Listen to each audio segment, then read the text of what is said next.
What is up, my fellow mobile gamers? In today's video, we are talking about Immortals.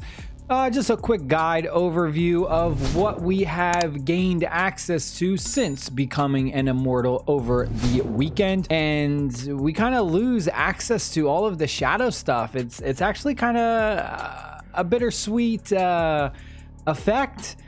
I'm actually going to miss assembly, shadow assembly. As frustrating as that was, I actually enjoyed it. It was free XP, you know, just free rewards to just hang out. But there are some things that are more beneficial to being immortal. So here we go. This is the reign. This is our rank, bronze 1. If we click the little icon, we have many different ranks that we can go ahead and accomplish. And then as we increase our ranks, you'll notice we'll get extra rewards. And what we have to do is we need to contribute rewards in order to upgrade this. And we have many different items up here. We have our signals, we have dominance, and then we have essentia. The sigils are what we donate in order to rank up. And the easiest way to get these is by doing our daily activities.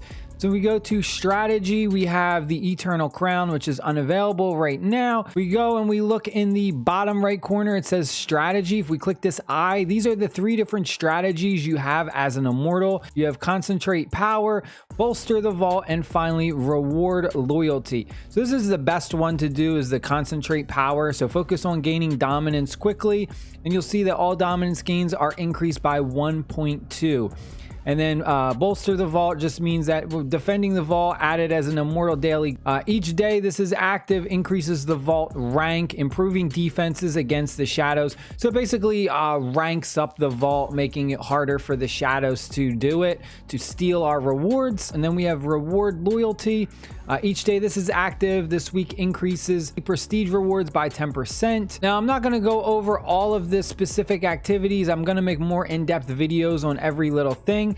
If we go to members, you can see that this is all the members. Total immortals 288 out of 300, because there are 3 different guilds that can become immortals. You have the one that wins the exile, and then the winner gets to choose 2 supporting immortals. So luckily my guild, the guild that I am in, got picked as one of the supports. So we got in.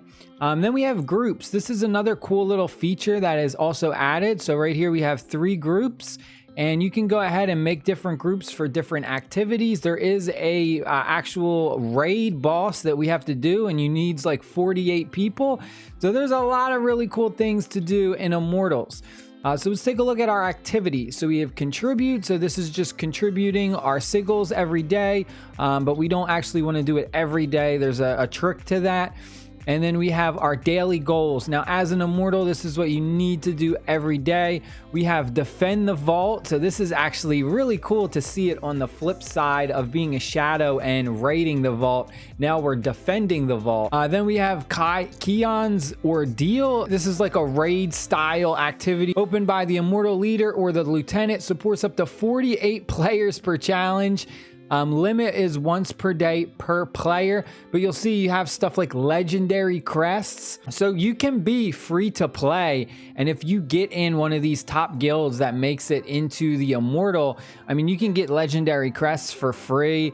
We have our keys. We also have mystery legendary items you can get for free, the dominance, and then finally a blessing. So honestly, if you are free to play, if you can get in a very strong guild, they can carry you. I mean, you don't have to spend any real money. Like, you can get a lot of the top resources for free just by being in a good guild and becoming an immortal. Then we have battleground. That's just regular battleground. And then we have this expedition right here.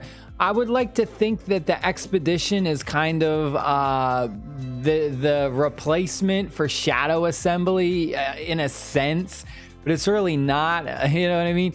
So this is only available for us Monday, Wednesday, and Friday at 20, which for us would be 8 p.m. EST. But it's a fun little thing. He goes ahead, he opens up for 30 minutes. You can get some rewards, you get some keys, some XP, and then some scrap metal. And then finally we have Rite of Exile, but we haven't reached that area.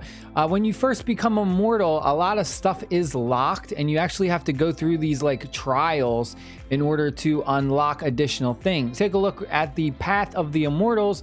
You'll see we are recruit first, and we have to kind of go through this kind of tutorial where it teaches us how to become an immortal. It teaches us about the Hall of Ascension, our daily goals, the Keon's Ordeal. The Hilt Trader has special items that only immortals can buy. You do need to increase your rank, and every time you increase your rank to a certain level, you'll have access to additional things from the Hilt Trader. Then we have the vault, so we're gonna go ahead and we can raid the vault soon. The Rite of Exile, and then Anointed and Immortal. Let's go over the daily goals real quick. These are essentially the same thing as like the shadow activities, where the shadows have to do like their contract. The shadows have to do all those things to level up their shadow rank. As an immortal, this is what you basically need to do in order to increase your rank as an immortal. So we have various things like inspect the immortal statue. This is like easy. Complete a challenge rift, complete 2 bounties, salvage an item, and then we also have some random dungeons that we have to do occasionally. So we have like Forgotten Tower, I need to do this one, and Temple Dungeon as well. And then as we reach certain milestones, we'll get a bunch of hilt and, you know, various rewards. The biggest takeaway I can say from becoming an immortal is the fact that you lose access to that shadow chat. Like, you remember how you had that shadow faction chat? You now have an immortal faction chat. So when you are trying to find like people to do dungeon runs now, oh my god, it is so easy compared to like when we were shadows.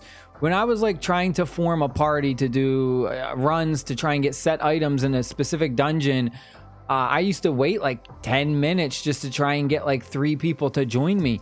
Now that it's like really condensed, it's so much easier. I just do party find, and within like 30 seconds, the party's filled and people are like, let's go. They're ready to rock and roll.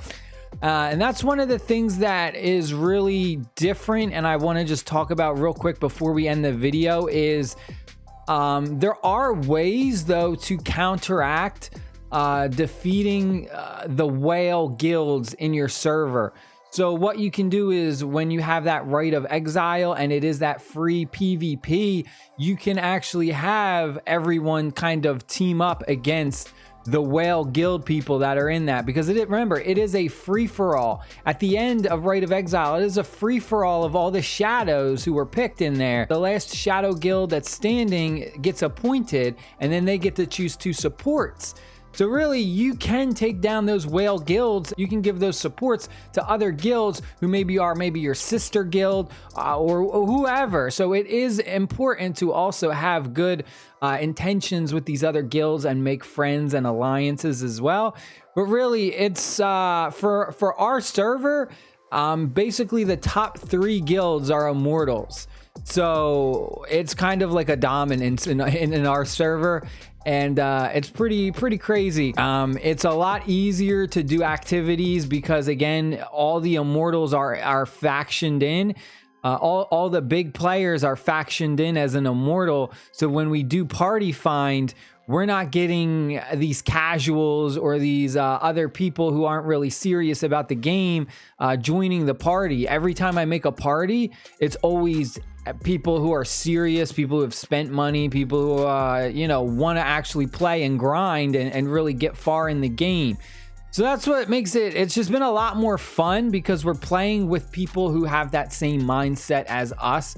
So it's a lot of fun if you can become an immortal. There's a lot to it. Like I said, I'll do more in-depth videos on each certain individual things, like certain activities. I do want to do a video on defending the vault. I want to do a whole video on the ordeal, also the expedition, and finally Rite of Exile from the immortals standpoint. Stay happy, stay safe, my friends. Have an amazing day. I'll see y'all later. Peace.